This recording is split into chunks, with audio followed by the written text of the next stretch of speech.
When the Samsung Galaxy S6 Edge was announced alongside with the S6 earlier this year, there was no arguing about Samsung's decision to push forward with curved screens. Between the two of them, we found the S6 Edge to be more fascinating with its dual curved display. So, considering that big phones are big business, it's no surprise at all to know that Samsung wants to take things to a grander scale.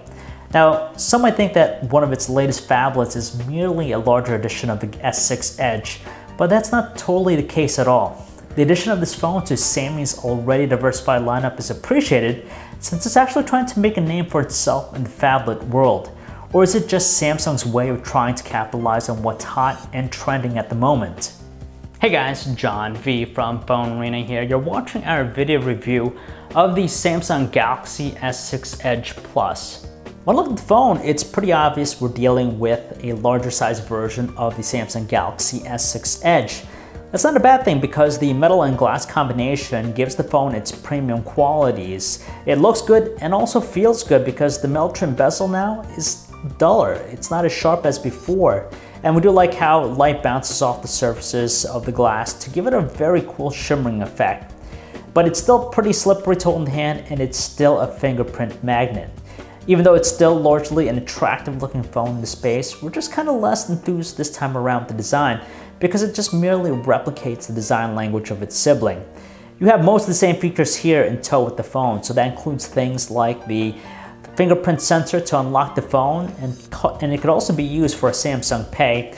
You have the heart rate sensor in the back to measure your pulse, the micro USB port on the bottom for rapid charging, and it even has built-in wireless charging as well. Even the placement of the buttons and ports are pretty much in the same positions as before. However, they've removed one feature, and that is the IR blaster. For us, this might be overlooked by most people, but we feel that it's a little bit unsettling because they were able to cram it into the tighter confines of the Galaxy S6 Edge, whereas with this phone, we have a lot more real estate to work with. What we have here is a 5.7-inch Quad HD Super AMOLED display, which is a step up in size from the 5.1-incher found with the Galaxy S6 Edge. Technically speaking, its pixel density is less at 518 pixels per inch, but still incredibly sharp and detailed.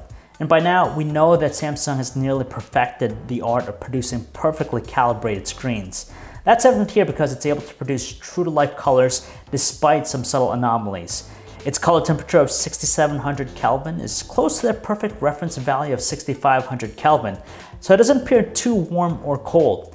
And while its 502 nit luminance is less than the Galaxy S6 Edge, it's still pretty visible outdoors. Beyond the specs and the objective benchmarks, the dual curved edges of the display is what makes it so unique looking. The curve is pretty much unchanged from the Galaxy S6 Edge, so it's subtle and it's not as dramatic as the one found on the Galaxy Note Edge.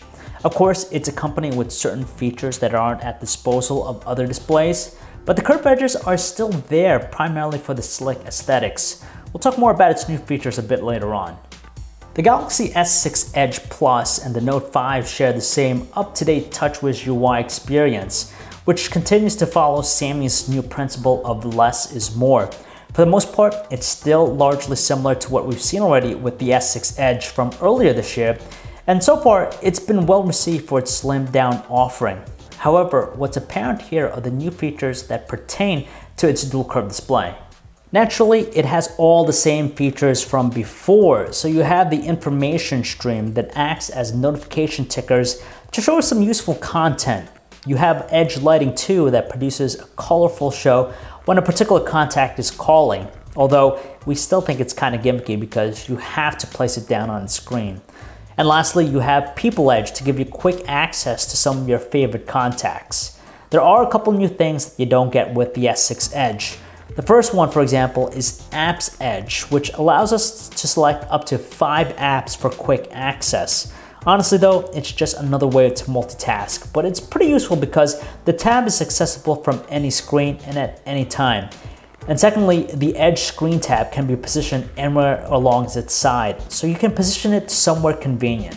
We know that Touchwiz is more than capable of dealing with the most demanding users. It's incredibly powerful, and Samsung has spent a great deal of time understanding what users want in an experience, and they've responded by streamlining the interface and cutting out the redundancies. At the same time, however, we feel as though the dual curve display isn't being used to its potential.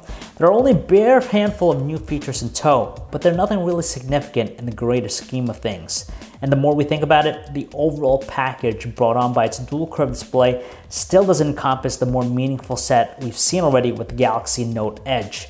Frankly, it needs more added onto it because right now, the aesthetics is generating more interest. It's employing the same processing hardware used by the existing S6 line, so it ships with the latest Exynos 7420 system chip. It's an octa-core processor with 4 Cortex-A57 cores running at up to 2.1 GHz, and 4 more power-efficient A53 cores clocked at up to 1.5 GHz. What's different from the S6 Edge though is that it's complemented with 4 GB of RAM. All this translates to a phone that just runs as quick and snappy as the rest of the S6 line. Apps launch instantly, operations are accompanied with buttery responses, and scrolling around the home screen is smooth. Over on the graphics processing performance side, the Mali T760 MP8 GPU delivers acceptable results for a phone going with Quad HD resolution. Although it's not class-leading in the GFX bench test, we have to remember that it's contending with Quad HD resolution. Samsung has traditionally been a company that offers one of the best cameras on Android, and this one doesn't disappoint either with its 16 megapixel rear camera and 5 megapixel front snapper. They're both accompanied with wide f1.9 aperture lenses, which is a good asset if you care about collecting more light and getting good pictures under lower lighting conditions. The camera app is largely the same solution as on the Galaxy S6 Edge, so you have 2 highlighting modes. The auto mode that is self-explanatory, and then the manual pro mode. Thankfully, you can now control the shutter speed and set it for up to 10 seconds for some slick low light shots. And just like the Note 5, we have a video collage feature, as well as a YouTube live broadcasting mode that has the same premise as Periscope. We like it because its streaming quality can be set up to 1080p and that it shoots video horizontally. The camera delivers outstanding photos filled with plentiful details, rich colors, and striking dynamic range to make it a generally good all-around performer. However, we will say that the Note 5 delivers slightly sharper details upon closer inspection. It's tough to realize it, but when we put the same images side by side, the Note 5's shots are just a hairline more defined. Beyond that, it has the same characteristics.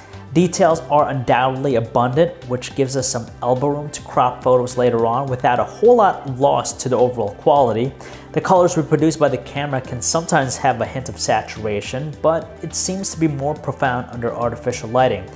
And much like everything else, we see a dip with its quality under low light. That's not all that shocking, but its shots are still bright enough to expose details. They might be softer toned, but we're content with that graininess and noise are kept to a minimum. Fortunately, the LED flash produces an effective amount of lighting to brighten up the scene without being too overpowering. We also tested out its long exposure, and we're pretty content with the results. Using the Pro mode and slowly adjusting the shutter speed from 1 second all the way to 10, while keeping it at ISO 100, we see that the image taken with the longer shutter speed is brighter, more detailed, and it doesn't have the soft look of the automatic shot. And finally, it takes some good-looking selfies. It's cool that the editing tools offer real-time adjustment, but we find them to be a bit too artificial, going as far as transforming us into an anime character. Not surprisingly as well, it's a beast of a phone when it comes to video recording. There's enough variety with its recording resolution, so the only major difference between them is the amount of detail produced. Therefore, if you want the highest amount of captured detail, it's best to go with Ultra HD recording. It offers image stabilization to keep things steady, you have clear and distinctive audio recording, you have a gradual exposure adjustment, and it's pretty spot on with its continuous autofocus. It's perhaps one of the most versatile cameras around. It's the same Touchwiz music player we're used to seeing, so there's nothing terribly new here. Now, whether it's the placement of the speaker or something else entirely, the Galaxy S6 Edge's audio output is less than its pint-sized sibling. At 73.1 decibels, it's still incredibly powerful enough to reverberate in tighter confines with a very neutral toned output, yet it's not deafening like the S6 Edge.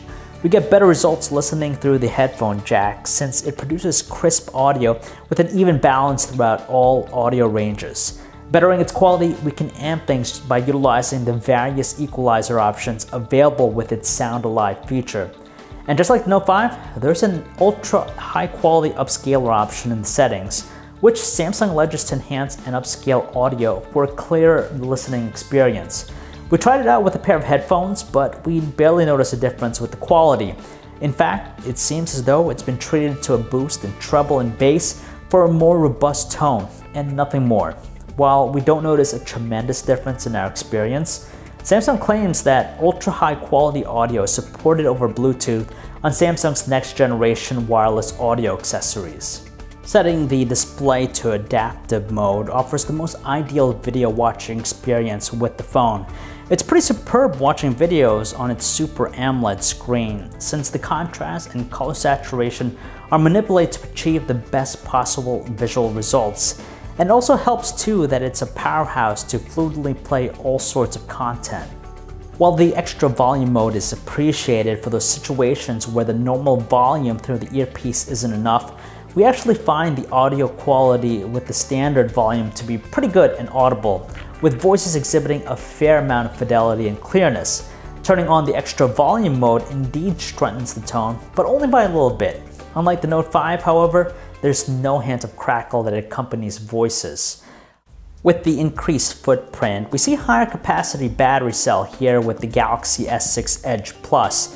Its 3000 mAh battery is a longevity beast, capable of propelling itself through 9 hours and 29 minutes in our battery benchmark tests. That actually beats the results produced by the Galaxy S6, the S6 Edge, and the Note 5 in the process. And we can also attest its fantastic longevity on a real-world basis, where it's enough to get us through a solid 1 day of use. In fact, we generally find it at the 25% mark right before calling it quits for the day. Now, if that's not enough to make you forget about a removable battery, you'll be downright floored knowing that the Galaxy S6 Edge Plus offers one of the fastest recharge times out there. It takes only 80 minutes, which beats the Galaxy S6 Edge. That alone is impressive considering that the S6 Edge employs a smaller battery capacity cell. Lastly, it features built-in wireless charging as an alternative. For the upcoming holiday season, Samsung has two phablets in its roster to compete against the competition, the Note 5 and the Galaxy S6 Edge Plus. After reviewing the Note 5, it's still the ultimate productivity tool that's unrivaled in the space. So where does that leave the other phablet in Samsung's stable? Well, the Galaxy S6 Edge Plus is more that fun smartphone that should appeal to a wider audience. I would say should because of the appeal that accompanies its dual curved display and how it adds to the outstanding aesthetics of the phone's frame. However, it's still in an area of opportunity because the features are wildly underwhelming, not even coming close to what we've seen already with last year's Note Edge. Then we come to its pricing, which makes it even tougher to recommend over the Note 5. Here in the US, the price for the base 32GB model ranges between $768 and $815. While the 64GB model goes for $780 to $920. Those prices are roughly $50 to $90 more than what you could shell out for the Note 5, so that's alarming in itself. Sure, it's expensive, but in all fairness, it's still an incredible high-performing smartphone that produces solid results in every category. Of all the phablets out right now, it's undeniably the best looking out of the bunch, and has all the specs and top-notch performance to validate its purchase. Beyond all that, you'll just need to convince yourself that it has more to offer to you than the Note 5.